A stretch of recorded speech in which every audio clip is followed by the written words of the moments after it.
Good morning, traders, and a happy Tuesday out there to everyone. Hope that y'all had a nice evening last night, and we certainly had some activity here in these markets, so we'll see where we stand going into the day here. But just beforehand, we always like to take a look at the economic calendar just so we're aware of any pending morning data points.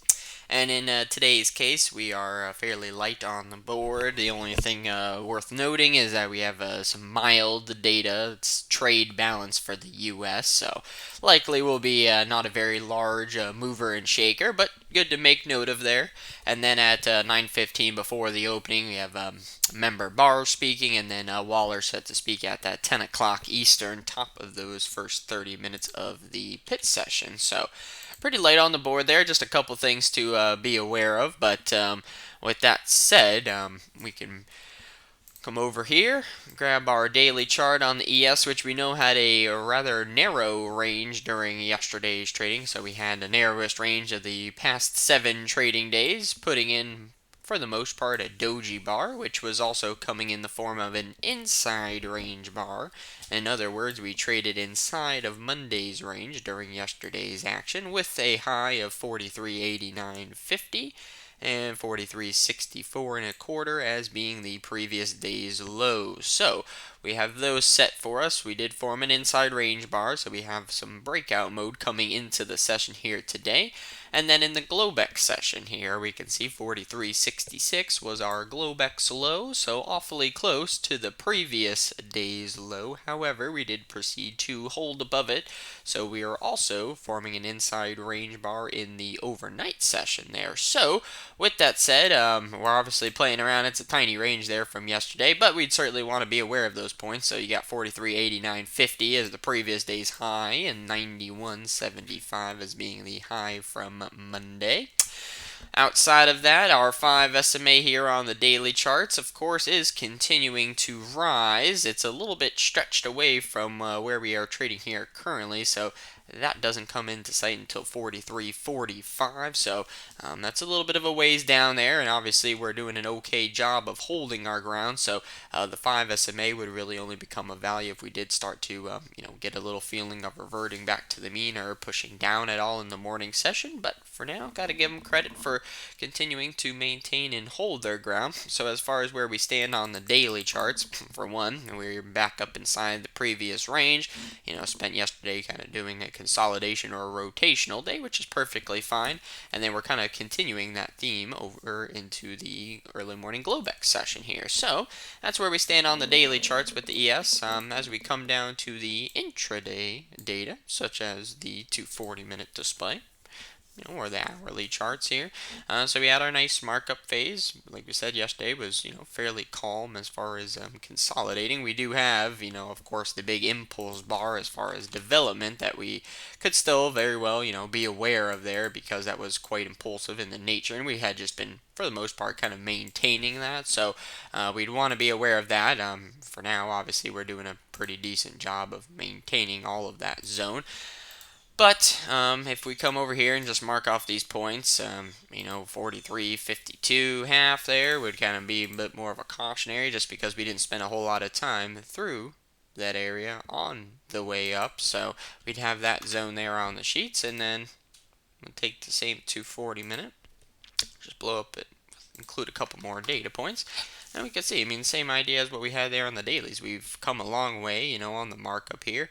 For the most part, maintaining and holding. We can even see that the slow line here on this 240-minute oscillator has been working on correcting itself back down towards the zero mark without giving up much ground, so almost like positive consolidation to some degree there in our S&P. So we'll keep an eye, see what type of rhythm we get going off of that opening there, if we're left with any consecutive bars, but so far keeping it rather tame there. So previous day's high and low also would be of good value, since we still have an inside range in the overnight session. So that's there for our S&Ps.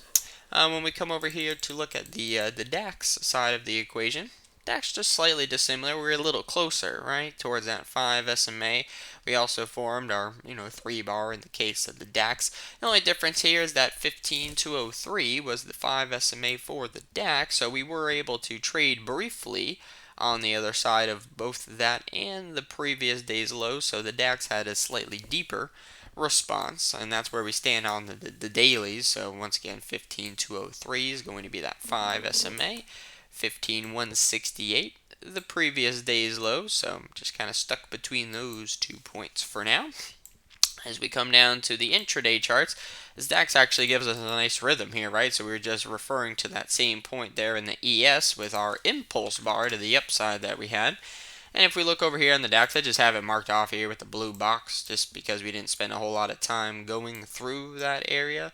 So during the Globex session, we did proceed to come down and, worked ourselves into the zone, just put some more work into that area there for the DAX, so filling in a couple structural points, if you would, but not doing too much damage there on the same token. And we could see, if we get back to the 120-minute display, the nature in which we've just been kind of consolidating in a more complex correction here on this 120-minute chart of the DAX without too much damage done, right? We filled in a lot of the blanks and still been holding. 15105 would be more of like a caution area if we were to come down and, start to drop back below that. Wouldn't view that as being too constructive on the DAX, but for now, maintaining good bid, a little bit of a pullback or consolidation pattern after having a good impulse to the upside. So we will leave that 120-minute display of the DAX up there on that top left. See what that carves out for itself, but bearing in mind that we did do some filling in the blanks there already from that overnight session. But not a bad look by any means. So that is that. And then we have the Euro currency up next here. Rather good swinging action there. We know we came awfully close yesterday to the 1.07780 there in the EC. Just fell a little bit shy up there, but we did make good progress. We certainly got the follow through from the range expansion bar, right? We still traded above that high on the following day. For now, EC, they had some play overnight. We did have some Reserve Bank of Australia had their rate statements overnight, so it does look like, that may have jazzed up some of the currency groups a little. But with that said here, Euro currency, what we're also doing is kind of hanging out or testing the middle of the big range expansion bar to the upside that we had on Friday, right? So good range expansion, follow through, and now as we test, both the 5 SMA, that also for the most part coincides with the middle of that nice impulse bar that we had from the third there. So, filled in a couple of the blanks there with the EC. If we pull over the nice 120-minute display where we know we had all these nice erratic spike highs that we were working with, and then we had the nice higher high, right? And the follow through, that was after the range expansion bar. We did proceed to kind of get on the other side of the caution mark there, 1.07215. Of course, that was done in the overnight session, so we weren't quite around for that. But as we come down any further here in this EC, this Euro currency, would be kind of looking at 1.067 as kind of being a supportive region. That would be the bottom of the big impulse bar that we had to the upside. But outside of that, they certainly, picked up steam as they started to come back below previous visible spike highs. So, not too bad. This is very similar to the idea on the DAX, right? We had one big impulsive bar, so coming back in and filling in some of the blanks there, which also is going to be something that shows up quite nicely there on the market profile display. So, we'll look forward to seeing that as well there shortly. But as far as where we stand on the Euro currency, 1.0 6705 would be a point of interest any further down below, and that will coincide, roughly around where that 5 SMA on this daily chart comes in there for that Euro currency. So we'll keep a nice eye on that one, but, pretty active there considering the Globex session. Euro currency had quite the active swings. And then we have the gold also having a rather active swings there to work with. As far as the GC goes, we did also escape our bit of a range that we had put in there for that gold. In other words, our 120-minute or hourly chart that we had been building out there for quite some time. We did get the close back above the 5 SMA on the gold, so we can't fault that too much there. We'll start off with the dailies once again. So we know we closed above 5 SMA there on Friday's trading. Yesterday we did proceed to have some, decent high to low activity that really started to kick off at the tail end of the day. But during yesterday we did not get down there to that 1978.2 until the overnight session. So we did do a pretty good job of slicing through that zone. We also did hit or trade on the other side of the daily EMA in the gold, so we've definitely have had some damage that was done. So for one, 1978 is going to be the kind of bigger zone of interest. And then as we come down, we kind of already traded on the other side of it mildly there, but you do have just an additional tail to keep in mind here. It's going to be 1964.6 basis that gold there, so not too bad there. They did pick up some better action, so we got a little better range expansion taking place there in the overnight session, having traded all the way on the other side of the daily EMA. And sometimes nice to frame this back out on the daily charts as to where we're coming back down towards. So this 1964, kind of like the inside area that we had from earlier on in the portions of September. And we can see, not too bad though as far as, the prolonged, rally that we had, or a good swing from low to high that we had in the gold. So just doing a, much needed check back, which is perfectly fine. And then we'll have all of our nice zones here on the 120 and the 240-minute time frames to be aware of there for that gold. So with that said, we have that one there, and then moving on along, we have that of the crude right behind it. Let me to us the liberty of bringing over our crude data here. Shrink this one back down. Get this crude lined on up for us here. Crude also, gotta say, considering the index futures were a little bit more on the tame side, I'd have to say these other groups certainly were not. In other words, the gold, the euro currency, and the crude, right? So the crude, very interesting yesterday because we had left an inside range bar here on the daily chart. So an inside range bar that has already overnight picked up steam, so we're already well below the previous week's low and all these previous tails that we had, so doing a pretty good job of maintaining beneath 80.10. What we'll start to see, and that's where we stand on the dailies, if we grab this 240-minute chart, just to note that we're starting to come down to some bigger areas here. You really got to blow this up. This was from a reopening that we had there from the 28th, or sorry, from the 24th to the 29th, I guess there.